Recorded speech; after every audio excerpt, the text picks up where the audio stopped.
టెన్షన్గా ఉందిరా. అస్సలు టెన్షన్ పడకూడదు. ఆనందాన్ని ఆస్వాదిస్తూ చేయాల్సిన కార్యక్రమం ఇది. ఏంట్రా తెగ ఎక్స్పీరియన్స్ ఉన్నట్టు మాట్లాడుతున్నావు? అంత లేదమ్మా, ఇదంతా దీని మహిమే. చీ అని చులకన చేయకి. ఈ జ్ఞానాన్ని గెయిన్ చేయడానికి ఎన్ని డేటాలు వాడానో తెలుసా? అబ్బో, ఏదో అంతర్జాతీయ జ్ఞానాన్ని పొందినట్టే మాట్లాడుతున్నావుగా. హలో, ఈ జ్ఞానం లేకనే ఫస్ట్ ఎక్స్పీరియన్స్లోనే ఫసక్ అవుతున్నారు కొంతమంది పొకోడీగాళ్ళు. మొత్తానికి ఈరోజు విజృంభిస్తానంటావు. మరి ఎన్నెన్ని జీబీలు జిలేబీలా వాడానో. అసలు నేను మొబైల్ డేటా ఖర్చు పెట్టిన డబ్బుతో ఒక ఏసీ కొనొచ్చు, ఒక ఫ్రిడ్జ్ కొనొచ్చు, ఒక 5 సీటర్ సోఫానే కొనొచ్చు. ఓరిని, అయితే నువ్వు ఏ వెబ్సైట్ని వదలలేదన్నమాట. అస్సలు అన్నీ కవర్ చేసేసా. అమెరికన్ బిట్లు, ఇండియన్ బిట్లు, ఆఫ్రికా బిట్లు, జాపనీస్ బిట్లు, ఇండోనేషియా బిట్లు, చైనీస్ బిట్లు, కొరియన్ బిట్లు, ఆఖరికి అమెజాన్ ఫారెస్ట్లో ఉన్న ట్రైబల్ బిట్లు కూడా వదలలేదు. వామ్మో, ఈ బిట్లని నీ బుర్రలో పెట్టుకుని నా మీద ప్రయోగిస్తావా ఏంట్రా? నువ్వు పర్మిషన్ ఇస్తే నీ మీదే కాదు, నీ ఫ్రెండ్స్ మీద కూడా ప్రయోగిస్తా. ఇస్తా.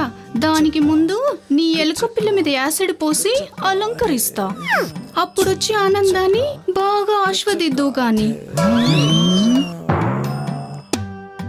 అప్పుడు ఆనందం ఎలా వస్తుంది? ఆర్తనాదాలు వస్తాయి గాని. మరి నీకు నేను సరిపోవట్లేదు కదా, నా ఫ్రెండ్స్ కూడా కావాలంటున్నావుగా.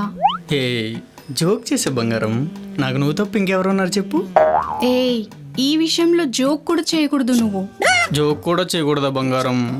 ఇంకోసారి జోక్ చేసావంటే నీ జంగిల్ రాజాకి జెండు బామ్ అంటించి జైల్లో మొత్తం వదిలిస్తా.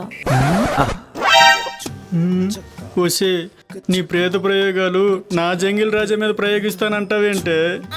గుర్తు పెట్టుకో, నీ జంగిల్ రాజా నా జంగిల్ రాణికే సొంతం. నీ జంగిల్ రాణి కూడా నా జంగిల్ రాజాకే సొంతం బంగారం. రే, నీ జంగిల్ రాజాకి చెప్పు నా జంగిల్ రాణిని జాగ్రత్తగా చూర్రమని. నా జంగిల్ రాజా మంచి జోరు మీద ఉన్నాడు, నీ మాట వింటాడో లేదో మరి. అమ్మో, వినకపోతే నా జంగిల్ రాణి పరిస్థితి ఏంటో.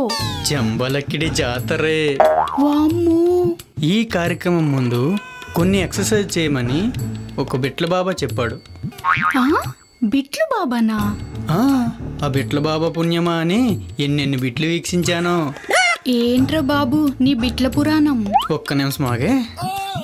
జై బిట్ల బాబా.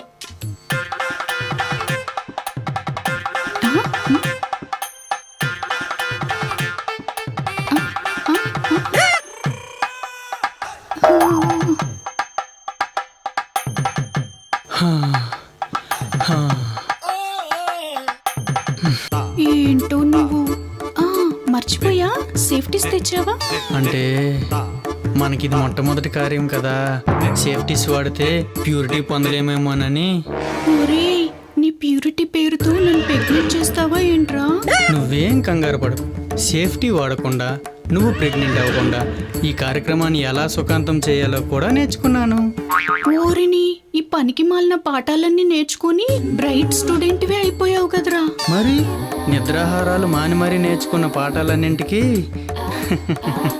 ఇప్పుడు పరీక్ష జరగబోతుంది. ఆల్ ది బెస్ట్ రా. Thank you.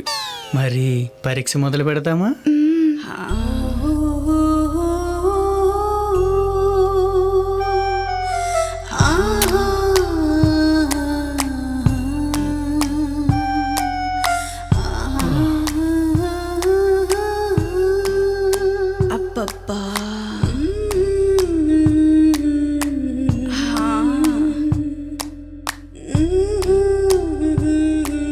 పేపర్ రెడీగానే ఉంది.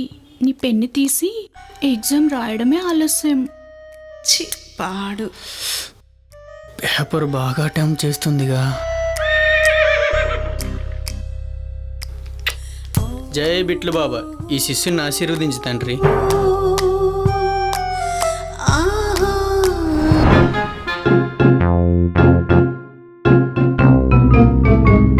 డాక్టర్ గారు, ఏంటి అతని ప్రాబ్లం?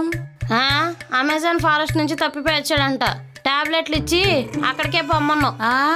అర్థం కాలేదు మేడం. మీకు అర్థం కాదులేండి, ముందు మీ ప్రాబ్లం ఏంటో డాక్టర్ గారు చెప్పండి. అది చూడండి మేడం, ఇక్కడ అన్నీ ఇప్పేయాలి. ఆ, ఆ, ఆ, అదే మనసు విప్పి మీ ప్రాబ్లం మొత్తం మాతో చెప్పాలి. ఆ, అది మేడం. మ్, ఏంటి మేడం, ఎక్కడికొచ్చి ఏం చేస్తున్నారు? నేనేం చేశాను మేడం? ఎక్కడైతే మొహమాట పడకూడదో, ఎక్కడైతే సిగ్గుపడకూడదో అక్కడే పడుతున్నారేంటి? అది ఇదిగో నర్సమ్మ, ఇట్రా, నీ చెవిలో చెప్తాను.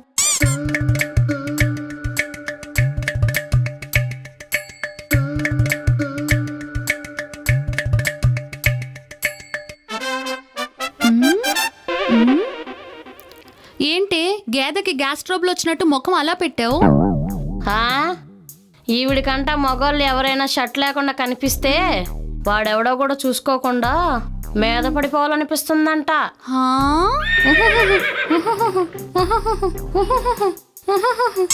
బీద పడిపోవాలనిపిస్తుందా? అసలు ఇది ప్రాబ్లమే కాదే. ఆగండి ఆగండి, మీద పడిపోవడమే కాకుండా రేపు కూడా చేయాలనిపిస్తుందంట. ఓహో, అయితే ప్రాబ్లం. అప్పు ఆంటీ గారు, ఇంతకు మీరు ఎంతమంది రేపు చేసి ఉంటారు? 10 మందిని రేప్ చేశారా? ఎవరు కంప్లైంట్ ఇవ్వలేదా మీ మీద?